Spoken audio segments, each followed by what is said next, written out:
திரு கனகராஜ், இந்த ஒப்பந்தத்தை பற்றி காட்டமான விமர்சனமும் பிரம்மாண்டமான கொண்டாட்டமும் ஒரே நேரத்தில் நடக்குது. ஒரு பக்கம் யாரும் சாதிக்காததை இந்தியா சாதிச்சிருச்சு, பிரதமர் நரேந்திர மோடி சாதிச்சிட்டாருன்னு பிஜேபி கொண்டாடுது. காங்கிரஸ், கம்யூனிஸ்டுகள், திகாயத்து மாதிரியான விவசாய தலைவர்கள் இது ரொம்ப படுமோசம், நாட்டை வித்துட்டாங்க அப்படின்னு விமர்சிக்கிறீங்க. ரெண்டுக்கும் நடுவில் ஏதேன்னு இருக்கா அல்லது நீங்கள் சொல்கிறது தான் சரியா?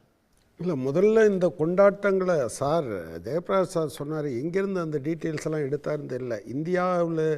இந்தியா ஒட்டுமொத்தமாக இறக்குமதி பண்ணுறது $800 பில்லியன் 2023-24 ஏற்றுமதி பண்ணுறது வெறும் $450 பில்லியன். இல்லை, எங்கேருந்து ஒரு 900 நம்ம அவ்வளோ ஏற்றுமதி பண்ணுறோம் அப்படிலாம் கண்டுபிடிச்சாருன்னு எனக்கு தெரியல. ஏதாவது இதில் இருந்து சொன்னார்னா கரெக்டு. சரண்டர் அப்படின்னு எப்படி சார் சொல்கிறீங்க? சரண்டர், நீங்கள் இன்னாரிடம், அதாவது என் பொருளை வாங்குன்னு கேட்குறது நியாயம், இன்னார்கிட்ட பொருள் வாங்கக்கூடாதுன்னு சொல்கிறதுக்கு உங்களுக்கு என்ன ரைட் இருக்குது? இதுக்கு பேர் சரண்டர் இல்லாமல் என்ன?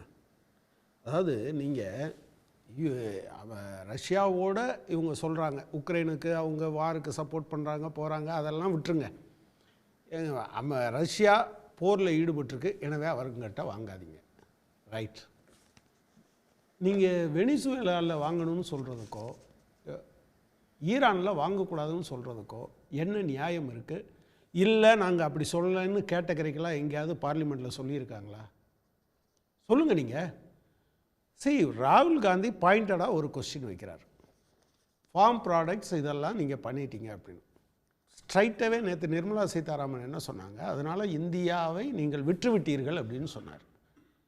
சார் சொல்லட்டும், அங்கே ஸ்பெசிஃபிக்காக நாங்கள் இதெல்லாம் விற்கலை, பார்லிமெண்ட்டில் தானே இந்த டீல் சம்மந்தமாக விவாதம் நடக்குது, ஃபினான்ஸ் மினிஸ்டர் தானே பேசுகிறாங்க.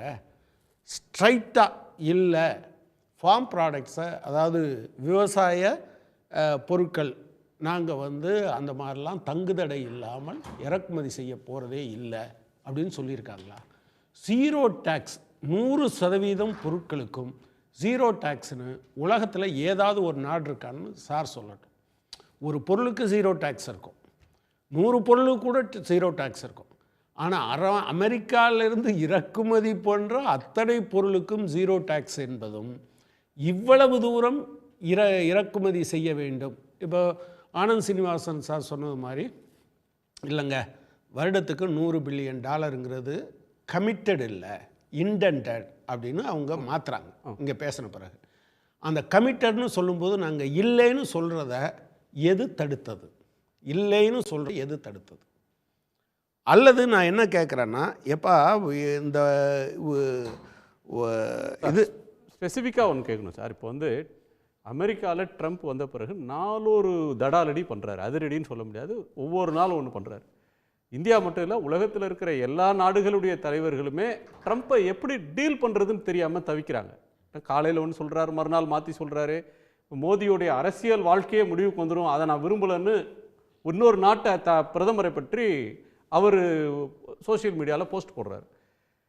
இந்தியா ஒரு அன்சர்டனிட்டியை முடிவுக்கு கொண்டு வந்துருச்சு, ராஜதந்திரமாக பேசி இந்த பிரச்சனையை நாங்கள் தீர்த்துட்டோம் அப்படின்னு பிஜேபி செலிப்ரேட் பண்ணுறாங்க.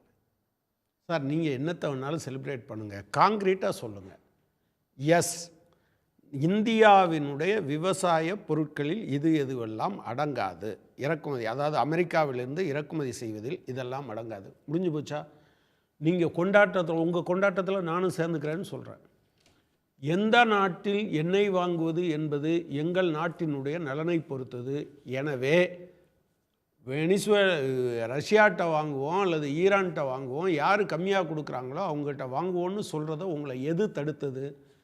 நீங்கள் 66 பேரல் பெர் டேயில் இருந்து 21 லட்சம் பேரல் பெர் டே வாங்கிட்டு இருந்ததை டிசம்பரில் பழைய நிலைமைக்கு கொண்டு போனீங்களே, இம்போர்ட்டில் எங்கே ரஷ்யாவிலேருந்து எண்ணெய் வாங்குறத, அதை ஏன் குறைச்சிங்க? வேறு எங்கேயாவது கம்மியான விலைக்கு நீங்கள் வாங்கினீங்களா? அமெரிக்கா சொல்கிறதுக்கு நீங்கள் அடிபணியலை, நான் ஏற்றுக்கிறேன். ஆனால் அதே சமயத்தில் நீங்கள் ஒரு வருஷத்துக்கு கிட்டத்தட்ட 9.5 லட்சம் கோடி 10 லட்சம் கோடி நீங்கள் இறக்குமதி, அவ்வளவுக்கு பொருள் இறக்குமதி பண்ணணும். எல்லாத்துக்கும் 0 இன்ட்ரெஸ்ட்னா, இங்கே இருக்கிற அரிசிக்கு 5% இன்ட்ரெஸ்ட் போட்டு 9 லட்சம் கோடி டேக்ஸ் சாரி வரி போட்டுட்டு 9 லட்சம் கோடிக்கு 1% வச்சுக்கிட்டீங்கன்னு வச்சுக்கோங்க, 9,000 கோடி. நீங்கள் ஜீரோ டேக்ஸை சொல்லிட்டு நீங்கள் எப்படி பண்ண முடியும்? ஒரு பாயிண்ட் நீங்கள் என்ன கேட்குறீங்க, ரஷ்யாட்டிருந்து வாங்காதேன்னு சொல்கிறதுக்கு நீ யார்? அமெரிக்காட்டிருந்து வாங்குன்னு சொல்லு, ஆனால் வெனிசுலாட்டிருந்து வாங்கிக்கணும் அப்படின்னு சொல்கிறதுக்கு நீங்கள் யார் அப்படின்னு ஏன் எதிர்கேள்வி எழுப்பலை? அல்லது அவர் சொன்னதுபடி ரஷ்யாட்டிருந்து நாங்கள் வாங்க மாட்டோம், நாங்கள் எங்கள் விருப்பத்துக்கு நாங்கள் வாங்குறோம் அப்படின்னு சொல்லியிருந்தா ரஷ்யாட்டிருந்து வாங்குறது ஏன் குறையுது அப்படின்னு பாயிண்ட் கேட்குறீங்க. விவசாயிகளுடைய நலனை நாங்கள் காவு கொடுக்கல, அவங்கள நாங்கள் ப்ரொடெக்ட் பண்ணியிருக்கோன்றது பிஜேபியோட ஆர்கியூமெண்ட். எந்த இடத்துல இப்போ வந்து மக்காச்சோளம், சோயாபீன் அல்லது கால்நடை தீவனம் இது இறக்குமதியானா இந்திய விவசாயிகளுக்கு என்ன பாதிப்பு வந்துடும்? ஏன் கம்யூனிஸ்டுகளோ காங்கிரஸோ கடுமையாக அதை எதுக்குறீங்க? ஒன்று, உலக வர்த்தக அமைப்பு பொதுவாக இந்த மானியங்கள் எல்லாத்தையும் படிப்படியாக குறைக்கணும்னு சொல்கிறாங்க. ஆனால் அமெரிக்கா இதை கேட்டதே கிடையாது. ஹெவிலி சப்சிடைஸ்ட், அவங்களுடைய உரத்திலிருந்து விதையிலிருந்து எல்லாவற்றையும் சப்சிடைஸ் ரேட்டில் விவசாயத்துக்கு கொடுக்குறாங்க. அதை நீங்கள் இங்கே கொண்டு வரும்போது அதுவும் இறக்குமதி வரியே 1% கூட இல்லாமல் இங்கே கொண்டு வரும்போது நீங்கள் ஏற்கனவே உரத்துக்கு இருந்த மானியத்தை குறைச்சிட்டீங்க. இப்போ விதை சட்டம் கொண்டு வந்தபடி நீங்கள் உங்கள் வயலில் இருந்து எடுத்த விதையை நீங்கள் விதைக்க முடியாது. சார் அதை பார்த்துருப்பாருன்னு நினைக்கிறேன். விதை கம்பெனி என்ன கொடுக்குறானோ அதைத்தான் விதைக்கணும், இல்லைன்னா அவன் சொல்கிற காசை நீங்கள் அவன்கிட்ட கொடுக்கணும். இவ்வளவு ஏக்கருக்கு இவ்வளவு விதை வச்சுருக்கணும்னு. அதை ஏற்றுக்கிறாரா சார்? அப்போ நான் என்ன கேட்குறேன்னா, இதெல்லாம் இல்லைன்னு நீங்கள் சொல்ல மாட்டேன்றீங்களே, பளிச்சுன்னு சொல்ல மாட்டேன்றீங்களே. அதே போல் டைரி ப்ராடக்ட்ஸ், இப்போ சார் சொன்னார் அமுல் ப்ராடக்ட்ஸ் இந்தியா முழுவதும் பாப்புலர். நாளைக்கு வந்தால் அது இல்லாமல் போய்விடும். ஏன்னா அது ஹெவிலி சப்சிடைஸ்.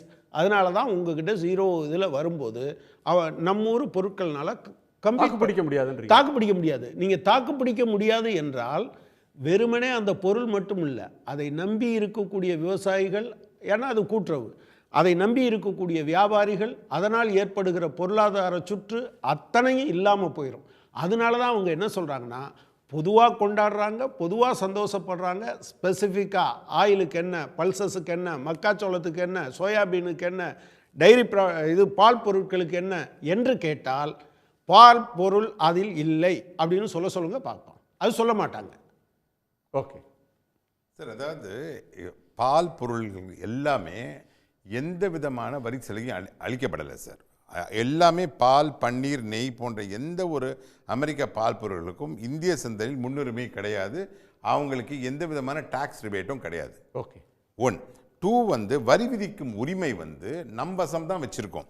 எப்படின்னா அமெரிக்காவில் தட் இஸ் சார் அது எதில் இருக்குது? அந்த டாக்குமெண்ட்டில் அல்லது ஸ்டேட்மெண்ட்டில் இல்லை. நான் என்ன கேட்குறேன்னா, நீங்கள் ஸ்பெசிஃபிக்காக ஒன்று பியூஷ் கோயல் ஸ்டேட்மெண்ட்டு, அல்லது இவர் ஜெய்சங்கரோட ஸ்டேட்மெண்ட்டு, அல்லது ஃபினான்ஸ் மினிஸ்டரோட ஸ்டேட்மெண்ட்டு, அல்லது அமெரிக்கன் கவர்மெண்ட்டு அவங்க வெப்சைட்டில் இந்த ட்ரேட் டீல் சம்மந்தமாக அப்லோட் பண்ணியிருக்க டாக்குமெண்ட், இது ஏதாவதுலேருந்து சொல்லுங்கள். நீங்கள் ஜென்ரலாக கற்பனையிலேருந்து சொல்கிறத நான் கேட்க முடியாது.